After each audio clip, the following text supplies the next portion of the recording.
जय श्री कृष्ण। राधे राधे। वैशाख मास भगवान विष्णु की उपासना का मास है, इसलिए इसे माधव मास भी कहा जाता है। इसमें स्नान, दान, जाप और तप करने से साधक को सुख समृद्धि का आशीर्वाद मिलता है। इस वैशाख मास को सभी महीनों में उत्तम बताया गया है। पुराणों में कहा गया है कि जो व्यक्ति इस महीने में सूर्योदय से पहले उठकर स्नान करता है, सूर्य की पहली किरण को अर्घ्य प्रदान करता है, व्रत रखता है, वैशाख के महात्म्य और कथाएं सुनता है, वह व्यक्ति कभी भी दरिद्र नहीं होता। उस पर भगवान की विशेष कृपा बनी रहती है, उसे सभी दुखों से मुक्ति मिलती है।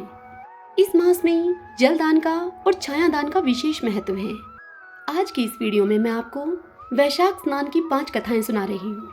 यदि आपको यह कथाएं पसंद आए तो इस वीडियो को आप लाइक करें और कमेंट बॉक्स में विष्णु भगवान की जय लिखिएगा। वैशाख स्नान की पहली कथा। किसी गांव में एक सेठ सेठानी रहते थे। उनके घर में उनके एक बेटा और बहू थे। जब वह बहू बर्तन मांजकर पानी डालने के लिए नीचे जाती, उससे आस पड़ोस की औरतें पूछती कि आज भोजन में तुमने क्या खाया। तब वह बहू कहती कि बासी कुसी तरबासी। एक दिन जब वह बर्तन मांजकर पानी फेंकने के लिए गई तो रोजाना की तरह औरतों ने उससे पूछा कि आज क्या खाया। तब उस बहू ने जवाब दिया कि बासी कुसी तरबासी। उस दिन सेठ के बेटे ने नीचे उतरते समय उसकी यह बात सुन ली और अपने मन में सोचने लगा कि अभी तो यह ताजा भोजन करके आई है, फिर भी इसने दूसरों को बासी कुसी क्यों बताया है। दूसरे दिन उसने अपनी माँ से कहकर खीर खांड का भोजन बनवाया। माँ, बेटा और बहू तीनों ने बड़ी प्रसन्नता से भोजन किया। बहू बर्तन मांजकर पानी को नीचे डालने के लिए गई तो पीछे पीछे उसका आदमी भी गया। आज भी हमेशा की तरह औरतों ने उससे पूछा कि आज तुमने खाने में क्या खाया।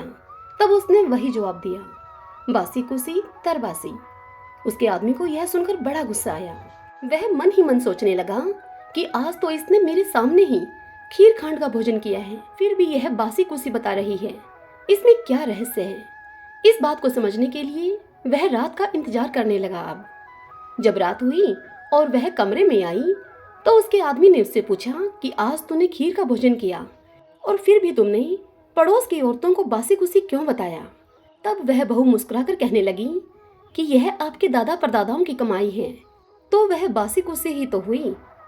यह सुनकर उस लड़के ने प्रदेश जाने की सोच ली और इस प्रकार प्रदेश जाने का विचार करके सुबह उठकर वह अपनी माँ से बोला कि माँ, मैं कमाने के लिए प्रदेश जाऊंगा। तब उसकी माँ ने कहा कि बेटा, हमारे पास तो बहुत साधन है, तुझे प्रदेश जाने की क्या आवश्यकता है। लेकिन वह नहीं माना और माँ की आज्ञा लेकर वह कमाने के लिए प्रदेश चला गया। वहाँ उसको एक सेठ के यहाँ नौकरी मिल गई। कुछ समय में ही उसने सारा कामकाज संभाल लिया और सेठ का विश्वास पात्र बन गया। सेठ अपना सारा कारोबार उसे सौंपकर तीर्थ यात्रा पर चला गया। इधर सास ने बहू से कह रखा था कि परिंदे का पानी और चूल्हे की आग कभी बुझने मत देना, परंतु एक दिन चूल्हे की आग बुझ गई। अब वह बहू पड़ोसन के घर आग लेने के लिए गई। तब उसने देखा कि पड़ोस की औरतें वैशाख की चौथ माता की पूजा कर रही थीं। तब उसने उनसे पूछा कि आप यह किस माता का पूजन कर रही हैं और इस पूजा को करने से क्या फल मिलता है।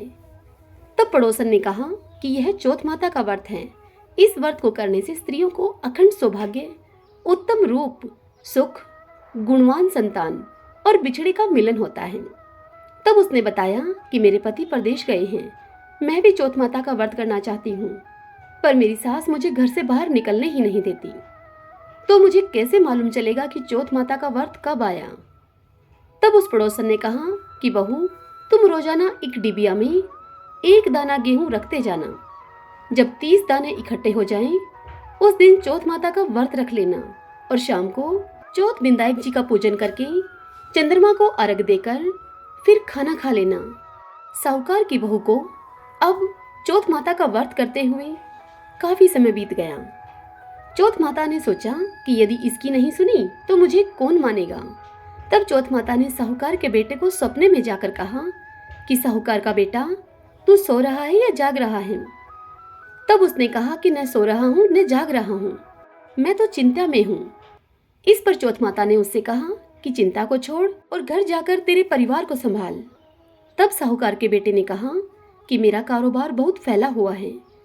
तब चौथ माता उससे बोली कि तुम सुबह उठकर स्नान ध्यान से निवृत्त होकर दुकान पर जाकर बिंदायक चौथ माता का नाम लेकर घी का दीपक जलाकर बैठ जाना। जिसको लेना है वह ले जाएगा, जिसको देना है दे जाएगा। सुबह उसने वैसा ही किया और देखते ही देखते हिसाब किताब हो गया और उसने घर जाने की तैयारी कर ली। अब घर रवाना हुआ तो रास्ते में एक सांप अपनी 100 वर्ष की आयु पूर्ण करके दाह समाधि लेने के लिए जा रहा था। उसने उसको शिष्कार दिया। सांप ने गुस्से में उससे कहा कि मैं तो अपनी आयु पूर्ण करके मुक्ति पाने जा रहा था, परंतु तूने मुझे टोक दिया, इसलिए अब मैं तुझे डसूंगा। इस पर साहूकार के बेटे ने उससे कहा कि मैं 12 वर्ष के बाद अपने घर जा रहा हूँ, मैं अपनी माँ और पत्नी से मिल लूं, तब मुझे डस लेना। तब सांप बोला कि तू घर जाकर पलंग पर सो जाएगा। तब वह साहूकार का लड़का उससे कहने लगा कि मैं अपनी पत्नी की चोटी लटका दूंगा, उस पर चढ़कर तुम पलंग पर आकर मुझे डस लेना। अब साहूकार का लड़का अपने घर पहुंचा। वह बड़ा ही उदास था। बेटा कुछ बोला नहीं, लेकिन उसकी औरत बड़ी ही होशियार थी। सब बात पता करके उसके कमरे की एक सीढ़ी पर दूध, दूसरी पर चूरमा, तीसरी पर बालू रेत, इत्र, फूल आदि रखकर चौथ माता से प्रार्थना करने लगी और बोली कि हे चौथ माता, मेरे पति के प्राणों की रक्षा करना। जब सर्प के आने का समय हुआ तब अर्धरात्रि में सर्प आया और उसने दूध पिया, चूरमा खाकर और बालू मिट्टी का आनंद लेकर। वह बोला कि साहूकार के बेटे की बहू, सुख तो तूने मुझे बढ़ा दिया, पर मैं वचनों से बंधा हूँ, डसूं तो मैं जरूर गा। तब चौथ बिंदायक जी ने सोचा कि इसकी रक्षा तो मुझे करनी चाहिए। तब चौथ माता तलवार बनी और बिंदायक जी ढाल बने और सांप के टुकड़े टुकड़े हो गए। सांप की पूंछ का टुकड़ा उसकी जूती में जाकर गिर गया। सांप ने सोचा कि डसूंगा तो जरूर। तब उसकी पत्नी रोज कीड़ी को आटा डालती थी। तब सब कीड़ियों ने मिलकर उस सांप की पूंछ को खोखला कर दिया। उस रात साहूकार के बेटे को नींद नहीं आ रही थी। तब वह अपनी पत्नी के साथ चौपड़ पासे खेलने लगा। सुबह देर तक जब बेटे बहू नहीं उठे तब साहूकार ने उन्हें जगाने के लिए गई तो सीढ़ियों पर खून ही खून देखकर जोर जोर से वह रोने लगी कि मेरे बेटा बहू को किसी ने मार दिया है। रोने की आवाज से बेटे बहू उठे और बेटे ने कहा कि माँ, हमारा बैरी दुश्मन मरा हुआ है, यहाँ सफाई करवाओ तब हम बाहर आएंगे। माँ ने वहां सफाई करवाई। बेटा बहू नीचे आए। बेटे ने पूछा कि मेरे पीछे से किसी ने कोई धर्म पुण्य किया है क्या माँ? तब बहू ने हामी भरी। तब सास उसे बोली कि तू 4 समय तो खाना खाती थी, तूने क्या धर्म किया? तब वह बहू बोली कि मैं चौथ बिंदायक जी का व्रत करती थी। एक समय का खाना पानी वाली को देती थी, दूसरी बार का गाय के बछड़े को, तीसरी बार का जमीन में गाड़ देती थी और चौथी बार का चांद को अर्घ देकर स्वयं खा लेती थी। मैंने बनिए की दुकान से पूजा का सामान मंगवाया था, आप उसका हिसाब कर देना। सास ने पानी वाली से पूछा तो उसने कहा कि महीने में हर चौथ को मुझे खाना देती थी यह। बछड़े के मुंह से फूल गिरने लगे और जब जमीन को खोदा तो सोने के चक्र मिले। बनिए से पूछा तो उसने अपना हिसाब बताया। फिर बहू ने कहा कि अब वैशाख चौथ का उद्यापन करना है। तब फिर सास बहू ने चौथ माता का उद्यापन पूरी धूमधाम से किया और सारी नगरी में कहलवा दिया कि सब कोई चौथ माता का व्रत करना, साल की 13 चौथ करना, 13 नहीं तो 4 करना और 4 नहीं तो 2 चौथ माता के व्रत तो अवश्य ही करना। हे मेरी चौथ माता, उस पर प्रसन्न हुई वैसी सब पर होना, सबकी मनोकामनाएं पूर्ण करना, अमर सुहाग देना। वैशाख स्नान की दूसरी कहानी सुनते हैं। प्राचीन काल में एक लड़की का जन्म राक्षस कुल में हुआ जिसका नाम वृंदा था। दैत्यराज कालनेमी जैसे राक्षस परिवार में पैदा होने के बाद भी वृंदा भगवान विष्णु की पूजा किया करती थी। जब वृंदा बड़ी हुई तो उसकी शादी जालंधर नामक दैत्य से हो गई। जालंधर काफी शक्तिशाली राक्षस था जिसका जन्म भगवान शिव के तेज के कारण समुद्र से हुआ था। बलवान होने के कारण जालंधर को दैत्यों का राजा बनाया गया। वृंदा से शादी करने के बाद जालंधर की शक्ति और पराक्रम बढ़ता ही गया। उसे किसी भी तरह से हराना मुश्किल था। जालंधर के बढ़ते अहंकार और आतंक से सभी देवता परेशान थे। जालंधर की बढ़ती हुई ताकत के पीछे उसकी पत्नी वृंदा की विष्णु भक्ति और सतीत्व था। होते होते जालंधर अपनी शक्ति और अहंकार में चूर होकर स्वर्ग की देवियों पर काबू पाने की कोशिश करने लगा। अब इसी दौरान एक बार उसने माता लक्ष्मी को पाने का प्रयास किया, परंतु समुद्र से जन्म लेने के कारण माता लक्ष्मी ने उसे अपना भाई बना लिया। फिर उसकी नजर माता पार्वती पर गई। और उन्हें पाने के लिए जालंधर ने मायाजाल रचा। अपने मायाजाल से जालंधर ने शिव का रूप धारण किया और माता पार्वती के करीब जाने की कोशिश करने लगा। उसी वक्त माँ पार्वती ने उसे पहचान लिया और जब तक जालंधर कुछ समझ पाता वो अदृश्य हो गई। जालंधर के इस दुर्व्यवहार से पार्वती जी को काफी गुस्सा आया और इस पूरी घटना के बारे में उन्होंने भगवान विष्णु को बताया। इधर जालंधर भगवान शिव से पार्वती जी को पाने के लिए कैलाश पर्वत पर युद्ध कर रहा था। तभी भगवान विष्णु ने जालंधर को सबक सिखाने की ठानी। सभी को पता था कि जालंधर अपनी पत्नी के पूजा पाठ और सतीत्व की वजह से ही अजय हुआ है। ऐसे में भगवान विष्णु ने जालंधर को हराने के लिए उसकी पत्नी का पतिव्रत धर्म भंग करने के लिए मायावी चाल चली। भगवान विष्णु एक साधु का रूप धारण करके वृंदा से वन में मिलने के लिए गए। उनके साथ 2 मायावी राक्षस भी थे, जिन्हें देखते ही वृंदा डर गई। तभी भगवान विष्णु ने उन दोनों राक्षसों का वृंदा के सामने ही वध कर दिया। वृंदा यह देखकर समझ गई कि ये कोई आम व्यक्ति नहीं है। उसी पल वृंदा ने साधु से अपने पति के बारे में पूछा। साधु बने हुए भगवान विष्णु ने अपनी माया शक्ति से 2 बंदर प्रकट किए। दोनों बंदरों के हाथ में जालंधर का सिर और धड़ था। यह देखते ही वृंदा बेहोश हो गई। कुछ समय के बाद होश में आने पर वो साधु से अपने पति को दोबारा जिंदा करने की प्रार्थना करने लगी। वृंदा की विनती सुनकर उसकी आंखों के सामने ही साधु ने अपनी माया से जालंधर के कटे हुए शरीर के हिस्सों को जोड़ दिया और स्वयं उस शरीर में समा गए। वृंदा को जरा सा भी अंदाजा नहीं था कि उसके साथ ऐसा छल किया गया है। जालंधर का रूप धारण किए हुए विष्णु जी को वृंदा अपना पति समझकर रहने लगी। वृंदा के ऐसा करने से उसका सतीत्व भंग हो गया, जिसके बाद जालंधर कैलाश पर्वत में युद्ध हार गया। जब वृंदा को यह सच पता चला तो उसने गुस्से में विष्णु भगवान को पत्थर बनने का श्राप दे दिया। इस घटना के बाद वृंदा स्वयं सती हो गई। जिस स्थान पर वह भस्म हुई वहां तुलसी का पौधा प्रकट हुआ। विष्णु भगवान वृंदा के पति भक्ति से प्रसन्न हुए और उन्होंने कहा कि हे वृंदा, तुम्हारी पति भक्ति देखने के बाद मुझे तुम प्रिय लगने लगी हो। अब सदैव तुम मेरे साथ तुलसी के रूप में रहोगी। तुम्हारे तुलसी रूप का जो भी व्यक्ति मेरे शालिग्राम के साथ विवाह कराएगा उसे 1000 गुना यश और पुण्य प्राप्त होगा। जिस भी मनुष्य के घर में तुलसी का वास होगा उस घर में कभी भी असमय यमदूत नहीं आएंगे। आगे भगवान ने कहा कि तुलसी के पौधे की पूजा करने वालों को गंगा और नर्मदा में स्नान करने के बराबर पुण्य प्राप्त होगा। संसार में चाहे कोई भी मनुष्य कितना भी दुष्ट क्यों न हो, कितने भी पाप क्यों न किए हों, मृत्यु के दौरान उसके मुख में तुलसी और गंगाजल अवश्य दिया जाएगा। इससे वह अपने पापों से मुक्त होकर वैकुंठ धाम को जाएगा। इसके अलावा जो व्यक्ति तुलसी और आंवले के पेड़ की छाया में पितरों का श्राद्ध करेगा उसके पितरों को मोक्ष मिलेगा। वैशाख स्नान की तीसरी कथा। एक राजा था। वह वैशाख मास में प्रतिदिन ब्रह्मा मुहूर्त में उठकर गंगा जी में स्नान किया करता था। राजा का यह आदेश था कि मुझसे पहले गंगा जी में कोई भी स्नान नहीं करेगा। राजा जब गंगा जी में स्नान करने के लिए जाते तो उन्हें प्रतिदिन शांत जल के स्थान पर हिलता हुआ जल अर्थात हलचल युक्त जल दिखाई देता था।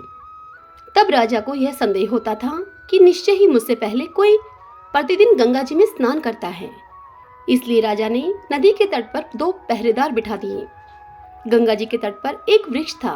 उस वृक्ष पर एक बंदरिया रहती थी।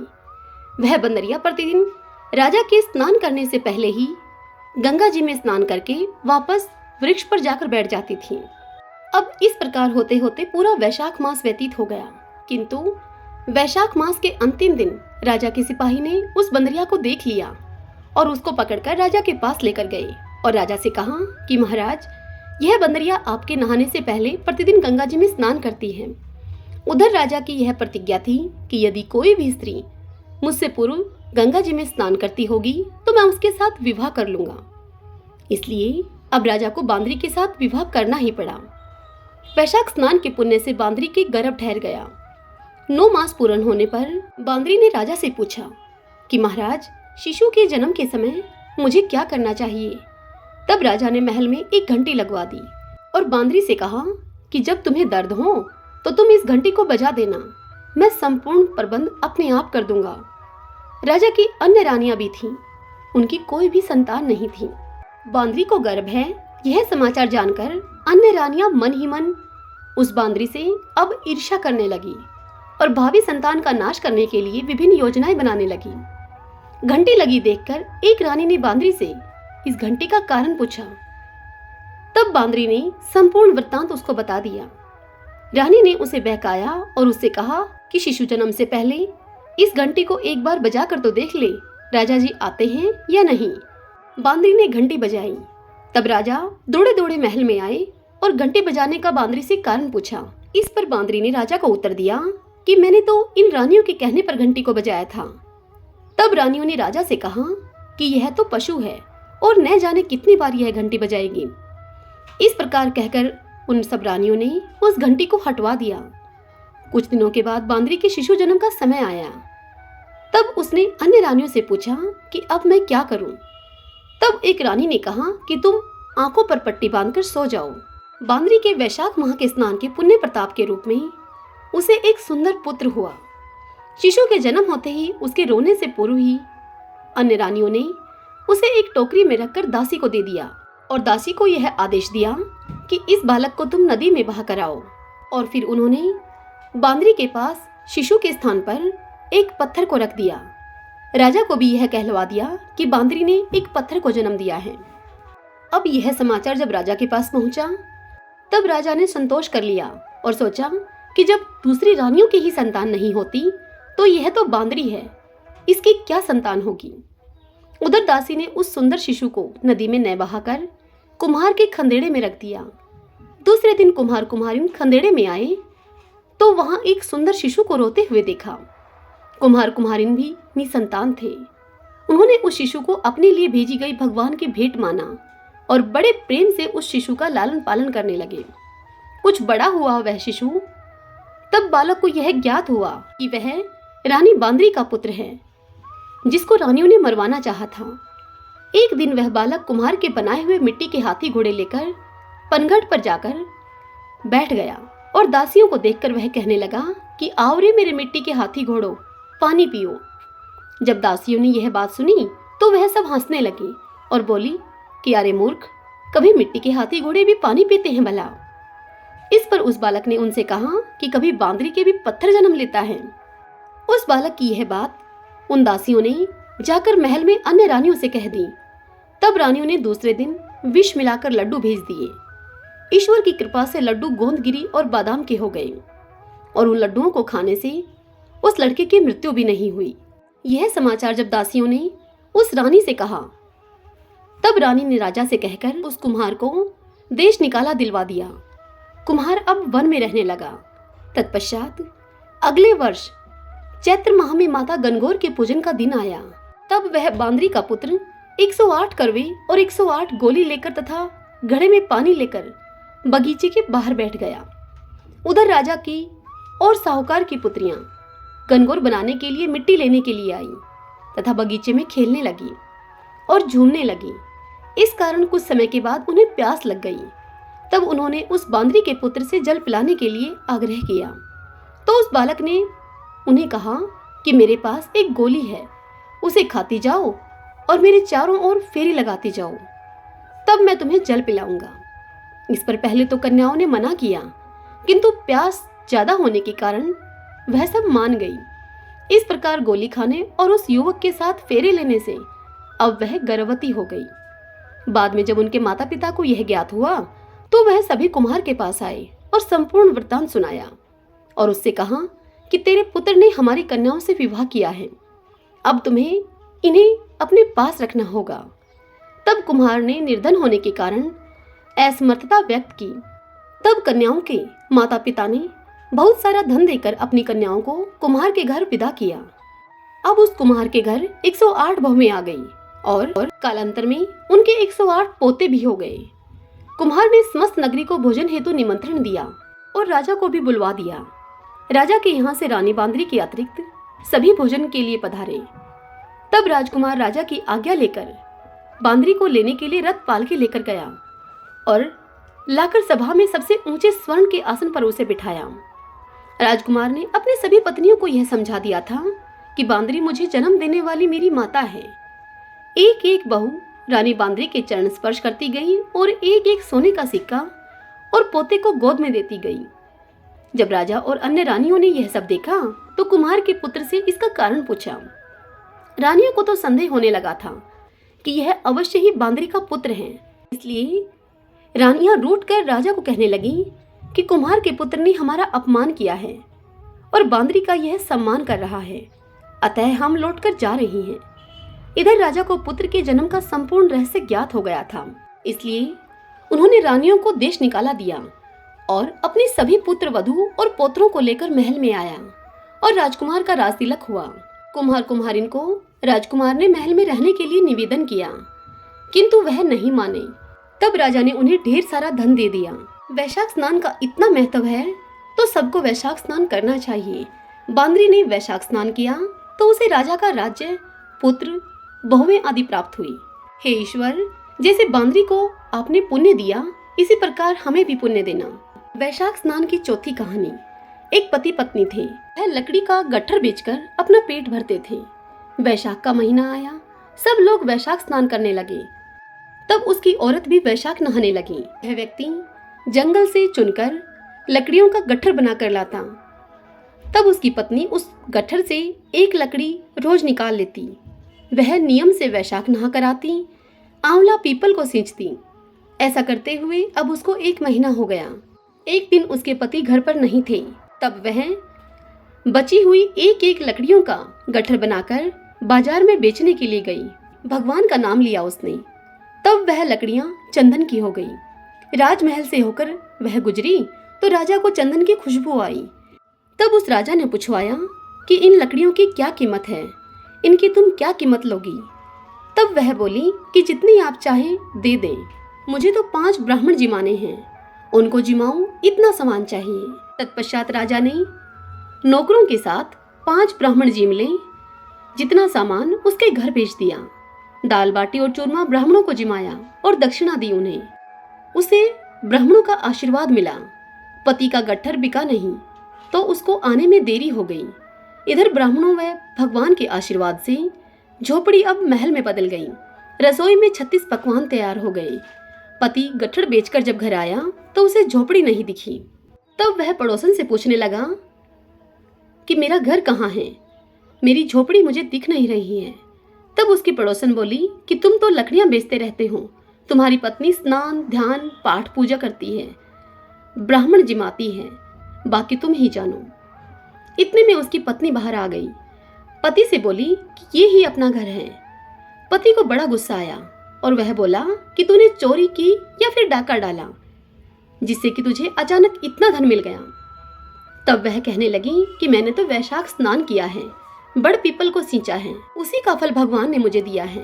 ब्राह्मण जिमाने के लिए रोज आप जो जंगल से लकड़ियों का गट्ठर लाया करते थे, उसी में से एक लकड़ी मैं निकाल लिया करती थी। वह लकड़ियां भगवान की कृपा से चंदन की हो गई। बेचने उनको मैं गई, तब राजा ने गट्ठर मांगा। मैंने राजा से सूखा सामान मांगा, जिससे मैंने ब्राह्मणों को जिमाया और उन्हें दक्षिणा दी।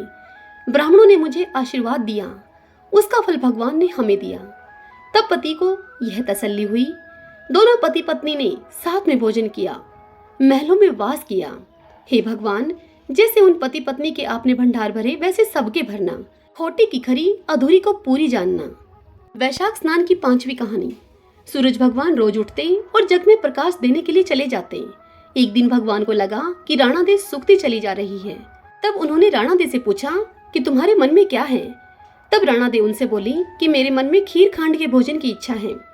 तब सूर्य भगवान बोले, मांगा भी तो क्या मांगा, ये तो हम रोज ही खाते हैं। तब राणा दे बोली कि भगवान, आप खीर खांड के भोजन जीमते हो, मैं तो खट्टी राब जीमती हूँ। तब भगवान बोले कि राणा दे, तुम झूठ बोलती हो, एक जैसा भोजन मेरी माँ हमको देती है। तब राणा दे बोली कि सुबह आप मेरी थाली लेना, मुझे आपकी थाली देना। फिर दूसरे दिन जीमते समय भगवान ने पानी के गिलास को टक्कर देकर गिरा दिया।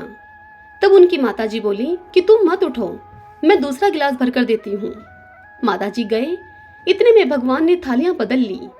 राणा दे ने तो जल्दी ही खीरखांड के भोजन को कर लिया, पर सूरज भगवान को खट्टी राब भाई नहीं और थाली पर वह बैठे ही रहे। तब उनकी माताजी बोली कि आज इतनी देर क्यों लग रही है? तब भगवान बोले कि आज तो खीरखांड खट्टी लग रही है। तब उनकी माताजी बोली कि राणा दे की थाली आपने क्यों ली? फिर भगवान कहने लगे कि माँ, अपने घर में आप 2 जने और मैं जिसमें भी 2 भांत, मैं नियम पालन वाला और मेरे ही घर में ऐसा होता है तो दुनिया में क्या होता होगा। घर में सबका खाना एक जैसा बनाओ। वहां से वो कुम्हार के गए और वे बोले, 2 पेट की हांडी किस कुम्हार ने बनाई है। रतन कुम्हार को लगा कि आज तो भगवान आए हैं। मांझी तो 1 टका देती थी और ये है 2 टका देंगे। और कुम्हार बोला कि मैंने बनाई है। तब भगवान उससे बोले कि आज के बाद 2 पेट की हांडी को बनाया तो तेरे सहस्त्र पेट कर दूंगा। तब कुम्हार उनसे बोला कि मेरा तो 1 पेट भरना मुश्किल है, सहस्त्र हो गए तो मैं क्या करूंगा। भगवान, अब मैं 2 पेट की हांडी नहीं बनाऊंगा। इस तरह सूरज भगवान ने दुभांत मिटाई। सब बोलिए सूर्य भगवान की जय।